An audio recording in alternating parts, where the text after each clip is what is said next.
ఇష్టం వచ్చినట్టు అడ్డగోలుగా ప్రభుత్వాన్ని విమర్శించే మాటలు మాట్లాడుతున్నారు, ఇష్టం వచ్చినట్టు ప్రవర్తిస్తారు.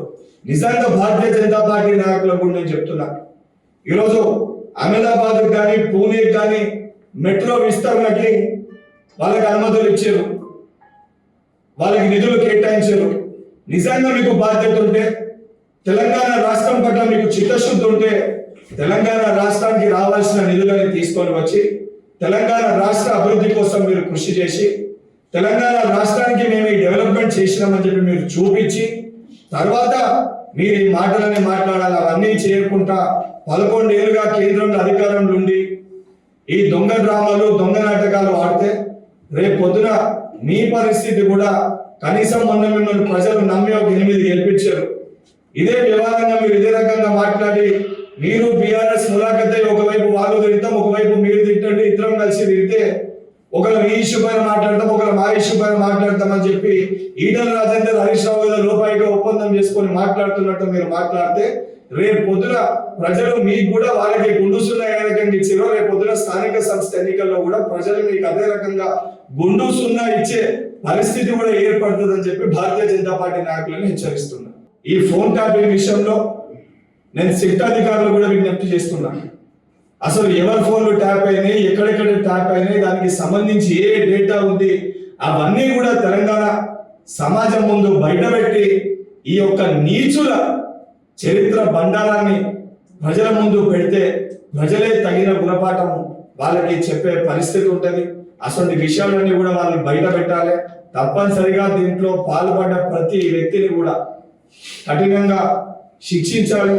ఎందుకంటే ఎంతో మంది కుటుంబాలు ఆగమై, భార్యాభర్తలు విడిపోయి కొట్లాటలు పెట్టుకొని మేము మాట్లాడే సంభాషణ ఇద్దరి మధ్యలోనే మాట్లాడుతున్నామని చెప్పి ఒక నమ్మకంతో మాట్లాడుకున్న సంభాషణలు కూడా వీళ్ళు విని ఆ విషయాలని బయటపెట్టి ఆ విషయాలతో బ్లాక్మెయిల్ చేసి ఎంతో మందిని ఇబ్బంది పెట్టుంటారని చెప్పి నిన్న ఏదైతే నేను అక్కడ వెళ్ళి మాట్లాడినప్పుడు, నేను విన్నప్పుడు, నేను చూసినప్పుడు అక్కడ జరిగిన విషయాల బట్టి చాలా స్పష్టంగా నాకు అర్థమైంది.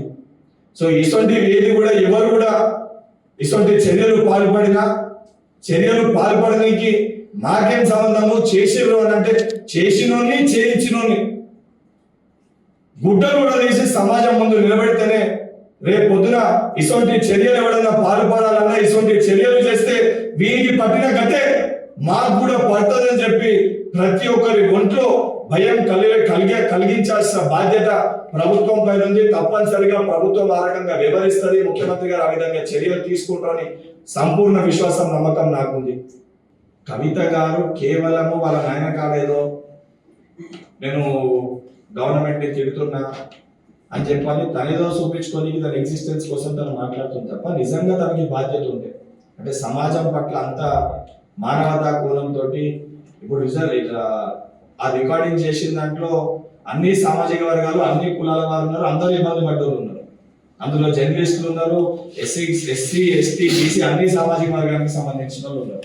కవిత గారికి నిజంగా చిత్తశుద్ధి ఉంటే ఈ ఫోన్ ట్యాపింగ్ విషయంలో మరి తనకి తెలుసా, మరి దీనిపైన తన స్టాండ్ ఏంటి, చేసిర్రా చేయలేదా, చేసిర్రు అనేది అందరికీ నగ్న సత్యం. జరిగింది అనేది అంటే నాకు కూడా ఒక 2-3 చిన్న సంఘటనలు జరిగినాయి. నేను హుజరాబాద్ ఉప ఎన్నికల్లో పోటీ చేసినప్పుడు మా తమ్ముడు నాకు హైదరాబాద్కి వెళ్ళి ఫోన్ చేసి వస్తున్నానంటే జనరల్ గా మెటీరియల్ తీసుకొని 50,000 రూపాయలు అకౌంట్లోకి డిపాజిట్ అది డ్రా చేసుకొని తీసుకొని రా అని చెప్పిన, అమౌంట్ డ్రా చేసినవా తీసుకొని వస్తున్నావా అని చెప్పిన. మాట్లాడిన అర్ధ గంటకి బేగంపేటలో నడి రోడ్డు పైన నా తమ్ముడిని బండిని రెవెన్యూ కార్ ఆపి మొత్తం బట్టలు ఇప్పి చెక్ చేశారు.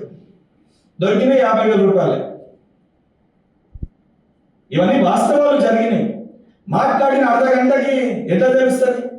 రేపు పొద్దున ధర్నా ఉందని చెప్పి నేను ఏదైనా ఎన్ఎస్ఏ మిత్రులకి కాల్ చేసి రేపు పొద్దున అందరూ ఇక్కడ గ్యాదర్ అవుతామంటే మాట్లాడమే పోలీసులు వచ్చాక గ్యాదర్ అవుతుండే. అంటే వినండి, ఇవన్నీ ఏ రకంగా పాసిబుల్ అవుతాయి అంటే ఇటువంటి చర్యలకి పాల్పడినప్పుడు ఆ పార్టీలు ఉన్న వాళ్ళు ముందు ఇటువంటి చర్యలు కరెక్టా కాదా దీనిపైన సమాధానం చెప్పాలి. సరే రాజకీయపరమైన విమర్శలు, ఒకరిపైన ఒకరు ఆరోపణలు, ఒకరిపైన ఒకరు స్పష్టతలు ఇస్తాం, కానీ ఇదేం దిక్కుమాల చర్యలు, ఇవేం పాపపు పనులు, ఇంత విచారానికి దిగజాడు అవసరమా? నా ఫోన్ ట్యాప్ చేస్తే ఏమొస్తుంది? కాదు కదా మేము. సో ముందు దాని గురించి దానిపైన స్పష్టత ఇచ్చి మాట్లాడితే బాగుంటుంది.